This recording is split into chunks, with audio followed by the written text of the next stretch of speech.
golf course and then where they live. We can then take a bottoms-up approach. So if we have your first-party data, your member data, and you have physical addresses for them, we can then use that information to then even geo-target that much tighter. Now we know with GiA, you may not have a physical address. So we've talked a lot about with our partners, how can we be more creative about trying to actually get an address attached to that profile of each one of our members. We'll talk about, again, very focused on the value of the member versus the lapsed member. So you'll hear that as kind of a theme today. Okay, so I'm going to take you through how it works. So it's 70 million opt-in that gets projected out across the country to 280 million adults that are in the US that are 18 plus.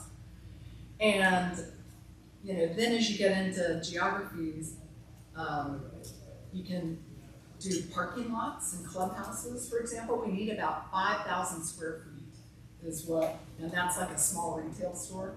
So if we can even in complex golf course situations or Topgolfs or retail locations, then that's the minimum we need. So that's typically we're finding, as we've been learning, is that's a parking lot and a clubhouse, and then if we can get some of the activity, we can do hiking trails and the parking lots where people do. So there's a lot of different recreational outdoor we can start to understand traffic.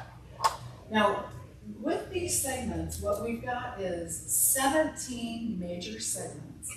And for golf, and when we've been doing this, we've done it already for some management companies that are thinking about buying up certain properties and they're trying to understand the competition.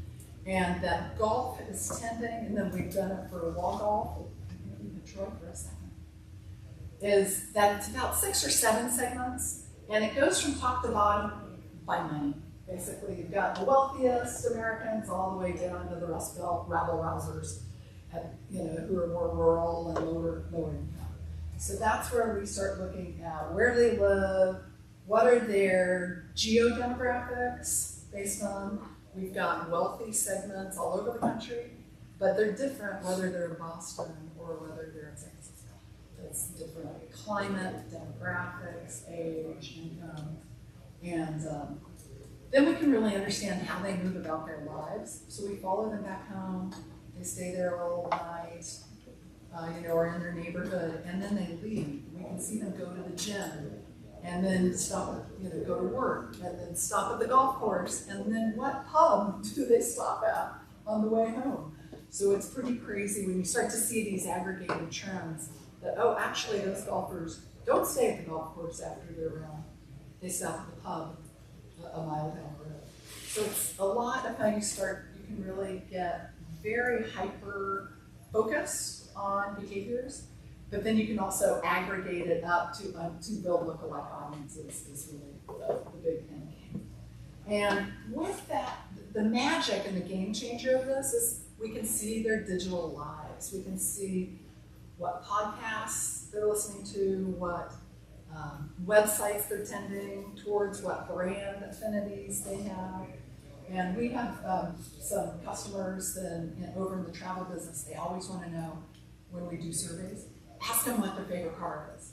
And they feel like you can learn so much by some of that brand affinity and how they're living off of, spending the money off offers. All right? So there's 78 subsegments in those 17 big segments. So the very best matching is if we have an address, but we can take a name, we can take an email. It's a little bit tough when you get to the John Smiths of the world, but we can take an email and start to get a sense of potentially the couple of segments they might be in, depending on the uniqueness of their names. But that home address is the very best thing. And I know with a lot of, how many here are capturing more of the club address with the private club members versus their home address? How many are doing more where the club is the address of that person? Number. Okay, that's great. That's great, because there's somewhere we really have a lot of people at the private clubs, all at that same address. So then we were guessing based on the behaviors where home might be. Right? This is part of the bottoms-up approach. So again, we start with the movement data. We then match that up, and this is, again, data and marketing, brains working. Here's a bridge here. In terms of, we get all this information on who these people are, where they're spending their time, and then we understand like where they actually live and kind of where they are in these segments. So 17 segments, and then as we get really granular, 78 subsegments. And now what we're doing is we're taking our partners' data, we're loading that up, and then that's just helping us just be much smarter about this information. So what that allows us to do from a marketing perspective now is drive the creative direction. So once we understand this information, we understand what the main segments are, what the subsegments are, then we can create specific images, campaigns that are very particular to these audiences that we know is going to help pull them in and engage them. And so when we start to understand those personas, then it really starts to drive the creative look and feel. And not just like here, but also the messaging as well. So when we start to think about at an AGA level, small staff, small budgets, how do we take this information and then deploy it to really stretch our dollars?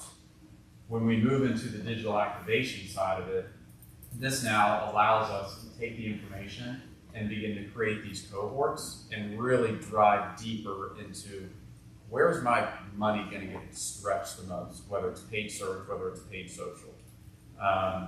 When we think about traditional media buys, local, regional, right, you can certainly cover off on multiple segments.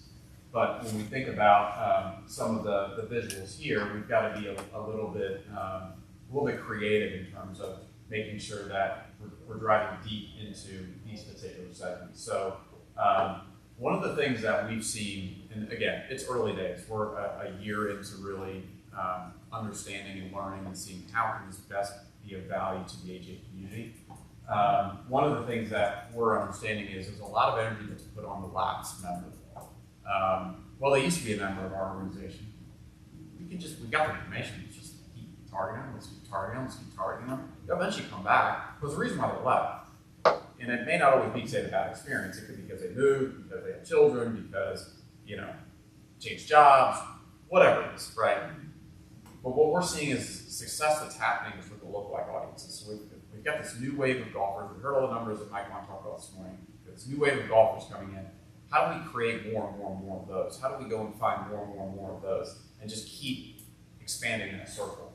And that's where our digital team and where your digital team really is going to have the most success in terms of trying to find more of those members. Okay, let's jump into the next.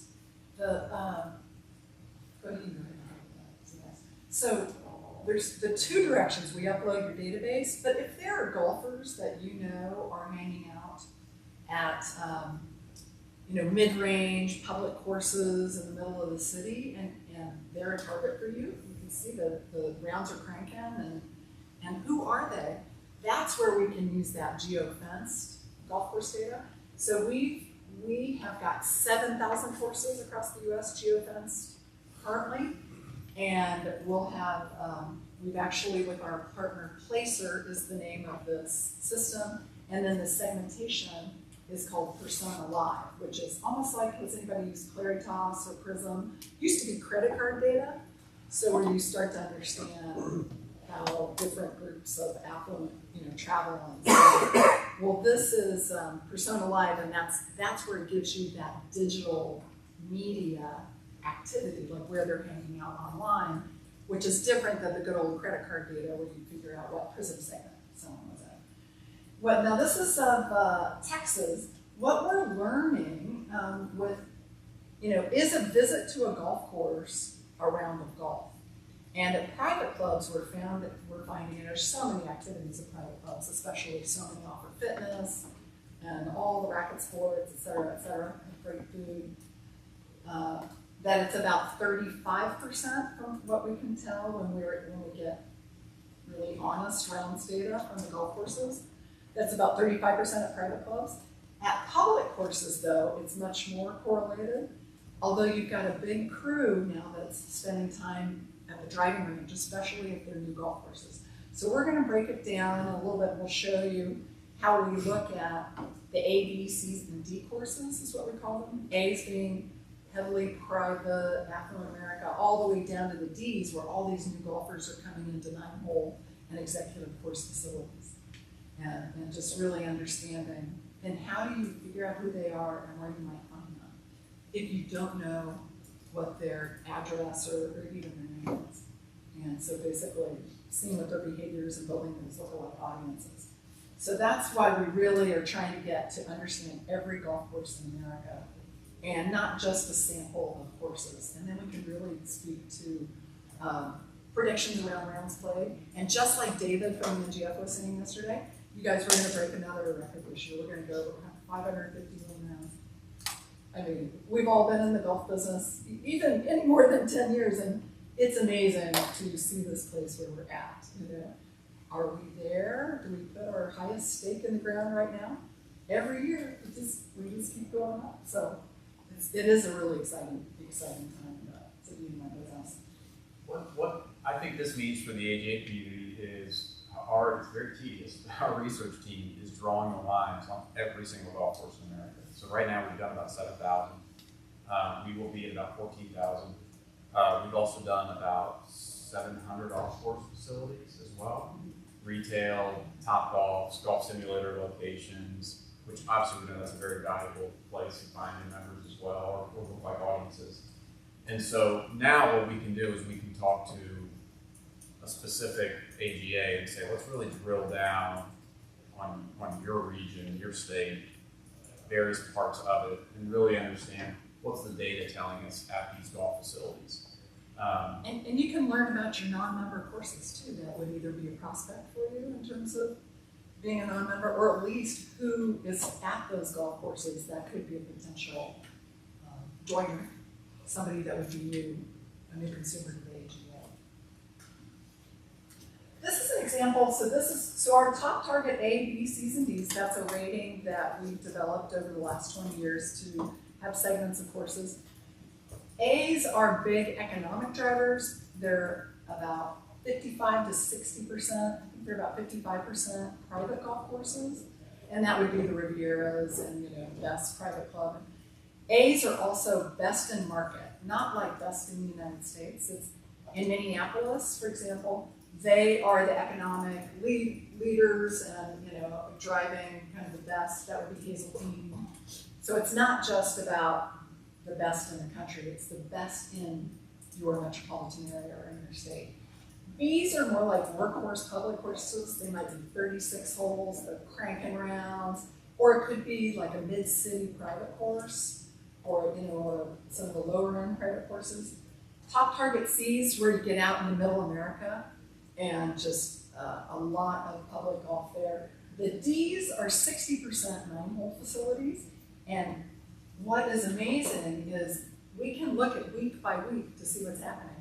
We had September 15th was what I've been looking at the last few weeks, and what we've got here through September 15th, top target D's, again, where all these new golfers are coming in, through September, they were up 8%. And now, suddenly, they're still up 3.6%, but it's put on the brakes. So that's that golfer. They're out there with their family and their wives and their kids. Maybe they're just a little bit into the game. Bam, football season hits, school starts, the weather changes, and they stop. And we can see this. This is where we talk about the art and science. So Yeah. This is, what is the data telling us? September 15th, it was up X%. What's now happening? Kids are back in school. There's more activity. Yeah. Sports are happening, whatever that is. And even in just, to Sarah's point, even within a month, we've seen a shift. So having this type of data almost in real time is fascinating, just to have that level of insight for our partners.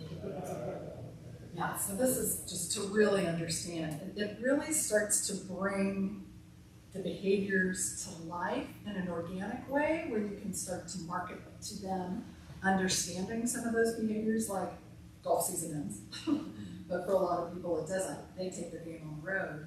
And we can see with this, with some of the things we're going to show you from Washington Golf, they were the first AGA to use the movement data, we can see that they all go to Arizona or Palm Springs. They go to Scottsdale or Palm Springs. And there, for the PNGA magazine, it's a bunch of opportunities for advertisers. You can see exactly where they're going in their escape from the weather. All right, now we've got off-course. So this is, we work with we study $1.5 billion at retail and wholesale every year through the manufacturers. So, okay, we're going to tell you some secrets in terms of your partnerships. PGA Tour Superstore drives the most traffic the earliest in the season. So if you're looking for early season opportunities, and maybe you know some of those store managers, if you've got PGA Tour Superstores in your markets, then those are some of those conversations, because they get that looky-loos and everybody crossing their thresholds right away in January. Golf Galaxy soon after. Club Champion is a fitting, so that's appointment only, but even their traffic is up pretty significantly, just showing the sophistication. So when you think about partnerships, like all the fitting studios, it's a given for an avid golfer now to be fitted. I think you can probably guess that, but doesn't mean they're necessarily members of an AGA. So when you think of just where are these people that should be your targets, they're spending $3,000 on clubs, you would think they would be an easy target to join the golf association. I mean, we can drill down here too. So this is nationally, or on the this is for the GiA&x locations to date, and we'll continue to expand on this. But again, we can drill down specifically to Chicago for CDGA or whoever it is, right? Mm-hmm. So it can get pretty granular. And you can see, like, we can say this because everyone wants us and Roger Dunn are not clients, It looks like maybe the consumer is tired of small, old, roughed up retail. Have you ever thought of flexible points? Yeah. Sounds like just combining them into one, and we've got like 8 or 10 store names. The Roger Dunns tend to be much bigger, more like a PGA Tour Superstore, bigger footprint, whereas the Edwin Watts are under 10,000 square feet. So that's why we kept them, and they're very southeast heavy. So we're getting a little bit, they're kind of regional brands where we can see some regional behaviors too. But a lot of those Edwin Watts stores need to be renovated, for sure. And they're small, they don't have, you can't see the 300 putters. Yeah, I'm just curious if all the brands are combined with the development. That's 2 of 8. In terms of Worldwide Golf? Yeah. So Worldwide Golf came in and they've rolled up a bunch of these retail locations online and brick and mortar. So yeah, they've got let's see the brands. They've got Vans. Vans, they have Windsor, Golf Superstore. GlobalGolf.com. There's about 80% Yeah. of them. On this spot, Right, I just saw that. I'm just curious if they look better at one instead of. Yeah, I mean, I'll actually, you can do that. Same subject, do you work with second swim? We don't. Yeah, and we haven't done any second swim. That would be very interesting. Yeah. We do work with This is next part- one. Yes, so we're continuing to build up the GiA&x location. So if you look at this next slide here too, this is the entertainment side. So we just have Topgolf and X Golf. But again, you could expand that to Drive Shack, and you could get even more granular into like In-Town Club, which is expanding from the southeast. And so we'll continue to build out all the locations. The one thing that I think is interesting on this one, Sarah and I were talking about this before, Topgolf right now is showing up 5% year to date. A lot of news that you saw the last couple of months, like, oh, Topgolf's not doing well. But what really, again, this is a national look at 90 GiA&x locations. What we know is that when a new Topgolf location opens, right, it's new, it's shiny, everybody gets really excited. It's a huge influx, right? For some of these Topgolf locations that have been around for a while, they're starting to kind of peter out a little bit. And so when you start to average it all out, their new stores are still driving a significant amount of traffic. They're still up nearly 5% year to date. But depending on where you are, right, depending on how old that Topgolf location is, right, again, we can drill down to understand actually their foot traffic year over year is actually down. This is a location, it's kind of lost some of its luster, whatever the story might be. And again, that's where you have to really put kind of localized look on that particular market. the X Golf, and this is an example where X Golf is a franchise organization and they're selling a ton of franchises. Like we've had 2 open in the last 18 months. Yep. Oh, there's 4. Oh my Yeah, gosh. more, yeah. Wow. So and that might be a couple different buyer groups. I don't know. Yeah, I think 2 times more. Yes. So this is I think catching you can have all like their 40 openings. locations this year. Yeah. Yeah, and you know, when you think of partnerships, when you see maybe a couple of X Golfs, that's probably a local owner that you can develop a relationship in your major markets. Okay, so let's get back into how we like nuts and bolts. You've identified segments, and then how does that get into that? And so this is for the marketers in the room in terms of now, as we've dug into some of the segments, we understand some of the membership numbers, then we can really push that. So the easiest way to describe it at a high level is we gather this information, we really begin to dissect it and match it up with some of these personas, and then ultimately it's like, how do we take that and make it actionable? Because this is really great. I mean, we can look at this all day and start to make assumptions, but we don't actually put it into play, then is it really valuable to our organization? And so this is where our digital team is very nuanced in terms of moving that data, whether it's first party data or the data that we're pulling from our movement data and from the segments, to then actually go and find these audiences. And again, Meta being paid social, that's a lot of the low hanging fruit. But what we're able to do is actually use a variety of different platforms. One in particular is called LiveRamp. And so we'll actually push this information into LiveRamp, and then we can actually feed it into our paid campaigns. And again, knowing the budgets, knowing kind of the teams and a lot of different hats that are being worn in the AGA community, right? Again, where's the low-hanging fruit? Where can we start to see some pretty immediate ROI? Where can we have flexibility and pivot?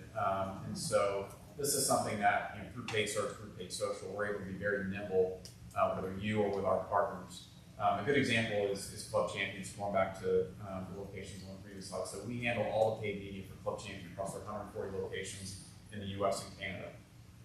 We will actually, a week before the start of each month, we'll actually lock in their paid search and paid social budgets. Just because things are changing, algorithms are moving, it's constant. Our digital team reruns their job every 6 months. And so we've got to have budgets that allow us to be nimble. So if you're going into the year and saying, well, this is what I'm going to spend, that's great, right? You have a general budget, but just allow yourself the flexibility of testing, trying new things, pulling in information if you have access to this, to be able to be as targeted as you possibly can. So it's really just going to stretch those dollars as much as possible. So again, this is just another kind of visual of pulling in the segments and then really understanding, like, how does it become actionable? Okay. Okay. All right, so we go all the way down to the zip code. So our original secret sauce at Longitudes Group, that then is now Buffalo Group Research, is we were building golfer models down to the zip code. And then we would assign a spending, or estimate the spending in like 18 or 20 different product categories in terms of retail, and building that up into sales territories or trade areas or states and counties, and just really understanding the golfer populations.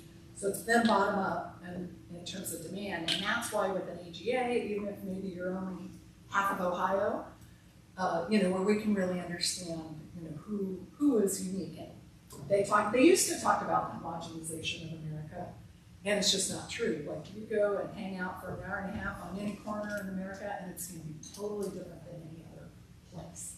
So that's actually the opposite. That every place is unique because of its climate, its income levels, the industries that are there, rural, and then of course, just how important Frost Belt versus Sun Belt behaviors are. Everybody's still moving to the Sun Belt, that's for sure.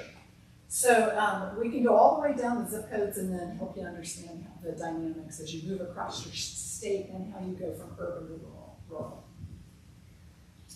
Okay, so here's an example where we've got lookalike audiences. So this has kind of been one of the biggest learnings is if you've got a name of somebody who's not in your organization, maybe because they're lapsed, that we haven't actually if Anne wants to directly market to me because I'm not a member, we have found that has actually not shown that much lift. It's the taking your members, profiling them, and building lookalike audiences is where we found the lift. And we work really closely with our digital teams. We're like, hey, how's that working for you? And that's where the biggest aha we've had probably in the last 6 months is building the lookalike audiences around your membership. And then, running those unique campaigns. So we've got two different groups here that, for WA as we get into that. These are your segments, so upper suburban diverse, right? Young professionals, and then these two, good life citizens and young, these are two of the 78 subsegments. So again, we start here and we just continue to move down to get very granular in terms of who these segments are. So you can develop unique lookalike campaigns, but for Maryland in Washington, she was like, help me understand where all the common ground is. If I've got 5 key segments that are feeding my new memberships, what do they share in terms of behaviors, so I can try to be efficient with my investments, versus like having these unique campaigns for that gets expensive. Time consuming too. I mean, again, you start to identify we've got 6 or 8 segments that are the best producing for us, right? Actually creating 6 or 7 unique campaigns is going to be pretty expensive to do and a lot to manage, but when we think about are there opportunities for efficiencies within some of these sub-segments where there's an opportunity to create a unique campaign specific to 2 segments, 2 sub-segments. Okay, so here's where you start getting into what can we learn about them off the golf course. So it'll be like top podcasts, and you can see this is the trend Just to that's start to interrupt, so this is Good Life Citizens. Oh, This yeah, is Good kind of Life expanding Citizens. out the sub-segment. So where are Good Life Citizens hanging out? And then the next slide is going to be about the young stars, which are young professionals. And so this cohort is 45 to 54-year-olds. They've got kids at home. They probably potentially have been playing less golf and might be just about coming into it as they get their teenagers driving the carts around, or they can go back to the golf course. So probably very much like a cohort of yours. I would have to say many of the segments in golf right now are listening to podcasts first. Like those are some of the unique things. It's expensive to get into some of these national podcasts, like Hidden Brain comes up a lot, or there it is. What are some of the local, for example, podcasts or influencers that might be relevant to your state or your key metros? And then when you get into, so you can understand the brands, and that's where it always just cracks me up, the hotel client that we've got that always wants us to include, what car we drive. And we'll put 35 brands up there, and they just really find that that's a big important part of building out their personas of who they're going to market to. Right? The next one is the young stars. Well, they are also in podcasts. And to find some common ground, everybody's listening. So basically, On Being is this kind of a Zen public radio with various content around culture and living the kind of life that you want to live in a calm and happy world. So, but these are younger and they're early in their careers. The other thing, we do a lot of focus groups, and we've been talking to these young people because we want to understand, not only are they not getting married, of course, they're not having children, and this would be starting Gen Z, they're not even dating. Like they just go to the golf course, these guys, and they've got a lot of discretionary income, and all of us moms of, late 20s, like, why are they not dating? But they're playing a ton of golf. And they're quickly mastering the game. Like they might be in their 18 months in, they're already on their second set of clubs. They didn't know that when they bought that box set that it was a medium shaft, and they're a 190-pound man who swings really fast. So they're already on their second set of clubs. And I'm talking like 22, 23, not even like the code crowd. And and they're already like booking their first tee times at Pebble Beach next year. So this is the kind of indulgent, like quickly addicted, and it's because of their friends that just bring them on board. And so this is what we're seeing, and hopefully we can keep them into the game forever and ever, because they are going to be a part of that enthusiastic future. This is where, again, the art with the science, this is where research challenges marketing, marketing challenges research, is we get all this great information, this is a starting place, but then we really got to put it through that golfer lens in our community. It's like, okay, what does that actually mean? So one of the things that's really interesting as part of the movement data tool is we can actually tell if we geofence the PGA Tour Superstore, and I'm using Richmond, Virginia, because it's a new location. And if we know that information on a specific query of the particular timeline we're looking at, once that store opens, and we looked at those individuals, we can actually find out a percentage of where they were before they went to PGA Tour Superstores and where they went after. And one of the examples is we're working with a product brand, and they want us to look at that data. And they said, take a look at that data, and we're now going to be available online and in-store PGA Tour Superstores. What are the types of products that we should be creating? What we recognize is that a significant percentage of people that were going to PGA Tour Superstores were going before or after to Chick-fil-A. So the idea was like, why don't we actually do like some sort of collaboration with Chick-fil-A? Let's do this product collaboration with Chick-fil-A. Why not? Right? Clearly, like they enjoy eating there before or after, right? So it's gonna resonate. So same thing here in terms of when we think about some of the top influencers, right? We all know who our competitors are in our championships, you know, what type of audience, what type of followings they have. And so can we start to create some partnerships with some of those individuals because of their reach and because of the localized content. Sarah, you were sharing an example from Oregon, which I thought was a good example. The amateur player with the mom. Oh, Chrissy Herman so I play in the OGA senior events, and it's so much fun because we're there with the men, the male and female young amateurs. And Chrissy Herman is probably maybe 30 years old, has 1 or 2 babies and a husband, and a fantastic golf game. She's defending, I don't know how many years now, but she's got an Instagram following that is impressive. And people are tracking her out hitting golf balls with the baby in the carriage, and you know, and then she goes and wins, and she wins again, and she looks fantastic. And she's like, as an amateur, you know, has got endorsements basically by Miura golf clubs, and like she wears Backroom, yeah. So you know, just like that's an example of a local influencer that you know you want to try to figure out how to be adjacent to when you're trying to you know get these young people into the AGA and get them to sign up. So we've got some case studies, and there we go. Thank you, Law Golf, for letting us share so much of your insiders data. Got a little mix here. So this is Walk Golf had about, I think you guys had about 66,000 members in 2023. How many do you have this year?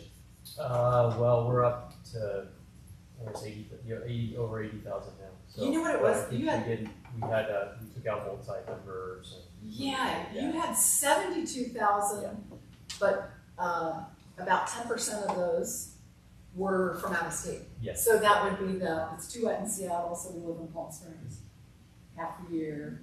So those that have multiple memberships. And then you're at 80,000 now? Yeah, the regular members with our youth were up. Gosh, that's fantastic. So you can start to see that these, and Mark, you and I talked about this yesterday as well. There's the big 17 big segments, but there's the 78 subsegments. The subsegments are geographically broken up, so that's where you start to get not just a U.S. picture of the subsegments, because it follows climate, income, industries, geography, demographics, east, west, sun belt, frost belt, all those. So, and you can kind of see, we're always in golf going to have these affluent. So the purple is the affluent, wealthy Americans. They're our private golfers. You're always going to have them. It's when we get down here to some of these new, like Fusion Families and Good Life Citizens that are newer to the AGA, then where do you find more? Because they may be progressing in their careers and will become exclusive suburbs at some point. that as they make their money, and then they join the private club. But right now, how do you get them rolling? So going into walk golf, what we were looking for, there was a creation date of when everybody became a member. So we were able to really focus. So what we've got here is interesting. These sunset boomers, first off, are aging out of competitive golf. They are not leaving golf, but they're aging out of competitive golf. They're traveling. We can see them at the most expensive golf resorts all over the country. They are on the move. And so how do you, if you know they're not competing anymore, how do you still keep them in the fold? Because they've been so loyal to you for so long. So there's one example. But when we see these new cohorts coming in, we've got, the other thing is, wealthy suburban families, they're always going to be there, whether it's high-end private or high-end public. But this upper suburban diverse, over the last 10 years, has become an important cohort. And these educated urbanites, and then see these young professionals where they're joining the AGA. So that's where you want to build those lookalike audiences, because they're most likely hanging out at public golf courses. But and again, this was Washington. They've got, the industries up there and around Seattle. The key thing is your metropolitan areas have the most money. That's where everybody's got the most money. That's the best golf courses, good conditions, make excellent golfers. People in the city are better golfers than people who may just be out in a smaller town, downstate, that doesn't, have good course conditions or just enough options to play different golf courses. So that's kind of been crazy that the best golfers are in the city. How are we doing? We're good. About 15 minutes. Okay, good. So this is where we look at public and private. And again, if we focus on these upper suburban diverse, they are very diverse. And depending on where you are, that's your Latino golfer populations that are growing, that's your Black populations that are growing, Asian populations. And even when you think about like Southern California and it's just the humanity that is in the Southern California Golf Association,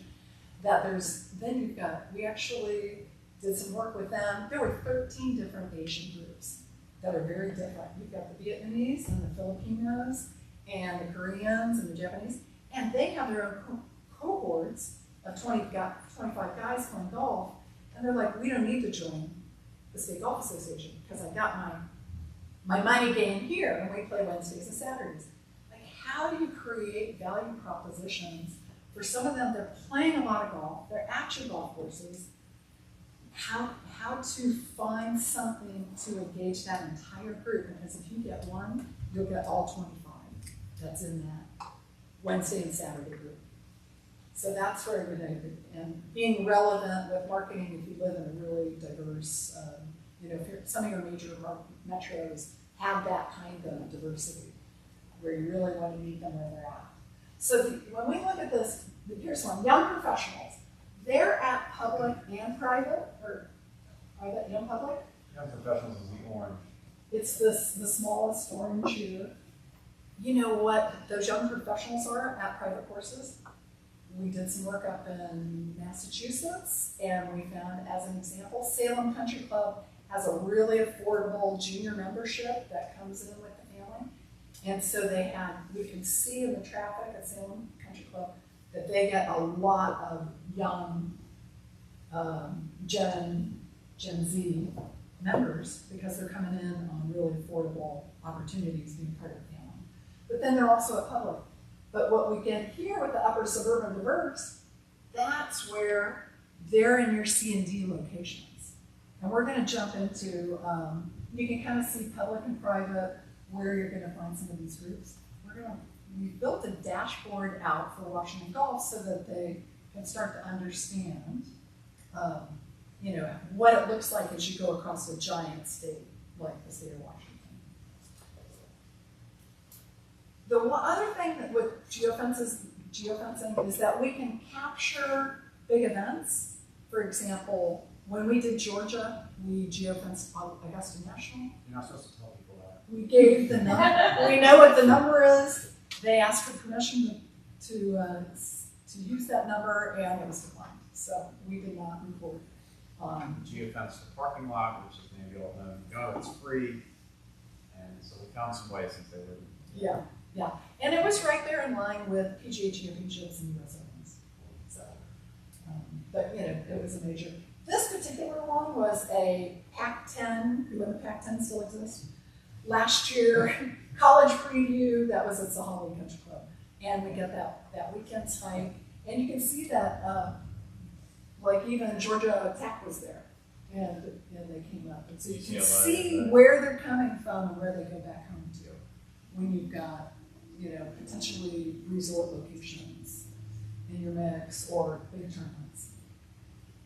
Okay, let's jump one last thing. We'll just jump into the dashboard. Like, okay, this is really cool. How do you actually make this work? So this is a dashboard that we've been working on. We keep re-delivering it to Troy and Maryland because we're getting better and better at like, what do you need to be actionable? And Maryland from Wagolf said, I don't have very much money. I need to find common ground with all of these different segments. Don't show me how they're different. Show me where they cross paths on the golf course. And here's where we were looking at the difference between King County, that's Seattle. So you can see they've got, I think, Wagolf's overall penetration rate, and it's about what we found when we worked with the AGAs, is about 11.5, and I think you guys was about the same, 11.5 or 12% penetration. So that shows there's still 88% of golfers that don't belong to a state golf association. So imagine the opportunity if we could get to 20% of golfers being members of their AGA. But you can start to understand their household income, the penetration in this county, and go up a little bit. Oh, I can. So, and it's private golf. These are, you know, the top targets are the private. So that makes sense. It's Seattle, it's a big city. That's a lot of money between the Microsoft crowd and Amazon crowds and all those. If we go over to, I can't go over. I have some superpowers, but. okay, this is Pierce County, which is Tacoma. That is the home of Joint Base McCord, Lewis McCord. That's 50,000 soldiers, not even including your family and the entire government local structure of that. So you've got a completely different, you still get, Wagolf still has great penetration. There's about 12,000 outlets. You can see that we probably got dual working households and soldiers' incomes and officers' incomes, but they're hanging out at the C courses, which are your mid-range public facilities. They probably, some parts of Pierce County are mobile. They're probably there for 2 or 3 years and then they're on to the next place. That doesn't mean you can't get them while they're there. And then the industrial structure that supports that entire community. I was an Army wife once, did you know? Well, and I'll just. And I moved to Tacoma. And it's this audience, because we've seen it in Virginia. I'll just give a big shout out to our Virginia folks because the team has done an amazing job really connecting the military audience in Virginia. There's how many military golf courses in Virginia? 8. And so we saw that as a big audience that ESG was just not speaking to. And so again, these numbers just help us to better understand the opportunity that is in these areas where, again, there's military, they're moving to an area, they're trying to find a sense of community beyond what they're doing to protect our country. And we've done things with the SGA where we've provided free youth on course memberships, we've done various play days, and just ways to really engage. We've got 2 vets on our board, so they have really taken pride in making sure that we're connecting with this community. But again, this data just helps support why you should spend time, energy, and resources on maybe that particular segment. So this dashboard, where you're going to be able to really understand all the way through incomes, total golfers, averages, and we update our, like the NGF, we're not quite as optimistic in terms of total golfers. green grass golfers will usually sit $1 million or $1.5 million below them. But, and then we track avids, which is 25 rounds a year or more. Avid golfers would be your target, and they represent 60% of the spending in the game, avids do. So you're in the right pond. It's just how do you continue to be relevant as generations flow in and out. One thing about when we talk about these young professionals and the good life citizens, depending on their careers, they could be in an ultra wealthy group in the next 10 years. So it's not like everybody's stuck in time or stuck. They're in a life stage, and where can you meet them right now with your messaging and your offering and your value proposition? I think a big takeaway for me when I zoom out, when I hear all this amazing information Sarah and her team put together and present to us internally is, again, just looking at each individual AGA, for instance, that penetration rate. So 12% was actually high for some. I mean, I think there was one major state, I won't call them out, one of probably the largest AGAs that was about 7%. And so that, again, just from a marketing perspective, that just brings a ton of opportunity in terms of there's lookalike audiences out there. There are friends of friends of AGA members in that particular region that if we found them and we serve them up the right message, the right creative, the right offer, through the right medium, we're going to have a pretty good success rate. We're going to be fairly engaging in terms of pulling them in and really understanding what are the benefits of joining this particular state golf association. So, in our own product development, we just continue, our team just continues to keep building out tools that are actionable. And just being able to go in and understand where are these people at, or, oh, that could be a great local partnership, especially for certain kinds of franchise organizations. No Right Now is the top website right there. Yeah, this is that upper suburban diverse. The fact that a golf website, and I think, let's see, Ted Lasso, it was, it just starts to show that the DNA of golf is scattered throughout many of these brands and podcasts and places that can show that connection to the game. And we've done some media buys, knowing it's not cheap, as you can imagine. They're a very large media audience, but are there some creative ways to engage with them? In particular, watching, like, we think about bringing an event to the state through them. Is there, some sort of relationship that we can create with maybe some of the individual personalities of that particular media outlet? Are there big resorts in the state that would host an event like that? And they're also a big supporter of the AGA, and they'd be willing to allow the AGA to push out information to that audience when they participate in that event. Because what we know is that, especially some of these younger segments, they will travel, they will go to play in these events, and they're not cheap. I mean, a bar school sports event is like $600, $800 for like a one-day event, and they will sell out in minutes. I mean, it's just crazy to see, going back to some of the spending habits. So there's just a lot of data that then can be actionable, and and our product has been evolving just with some of the partnerships and states we work with. So, and I think you were one of the first AGAs that did a membership study with us. We've been, Longitude's Group became part of Buffalo Group for just about 4 years, and that was probably 2.5 years ago. So the world is moving so fast. And we just keep learning more and evolving every day, and we want to be there to help you guys evolve too. Because to see the sea change over the last 4 years is extraordinary and exciting. And that new generation is at our doorstep right now, and it's going to be so fun to have them in the game. Because I think at the end of the day, if they're not getting married and having kids, they just want to have fun. So, how to bring in that kind of value proposition around the game at all. Got a few minutes for questions. Do you work with any foundations or philanthropic groups? We do actually.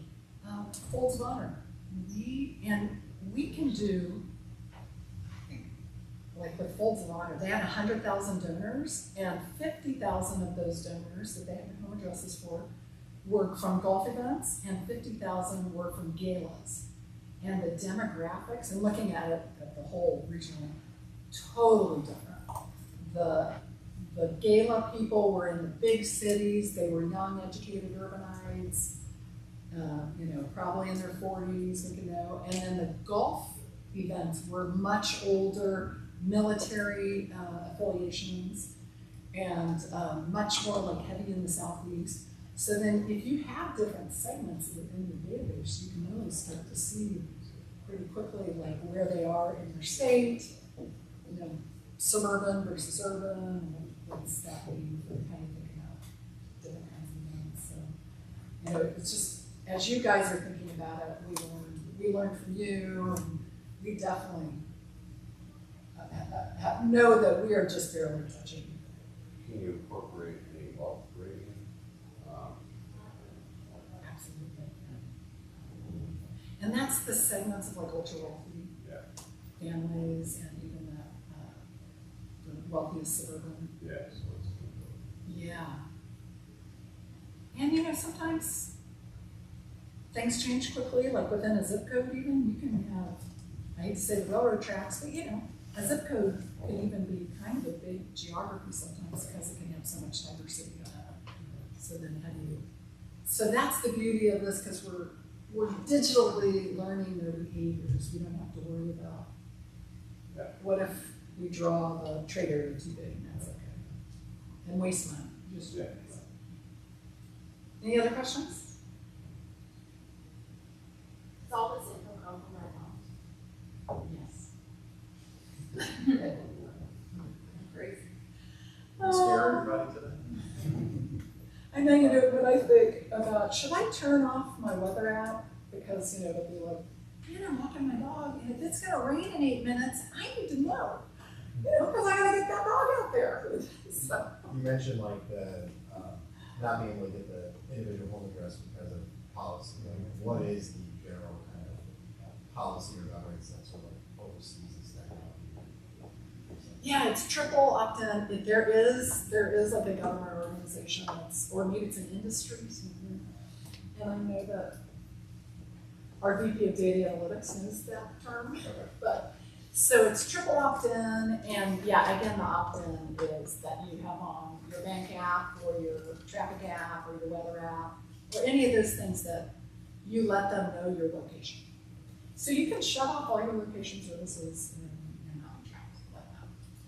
So But then the there's opt-in comes from like actual policy. That's not just like what you technologically. That's just the bare standard policy. And then that's what automatically opts you into that audience. well, and that's how we can stay with the PII. The privacy laws have gotten so much stricter. That's then because complying with PII. We can't follow them back home. We follow them in their neighborhood.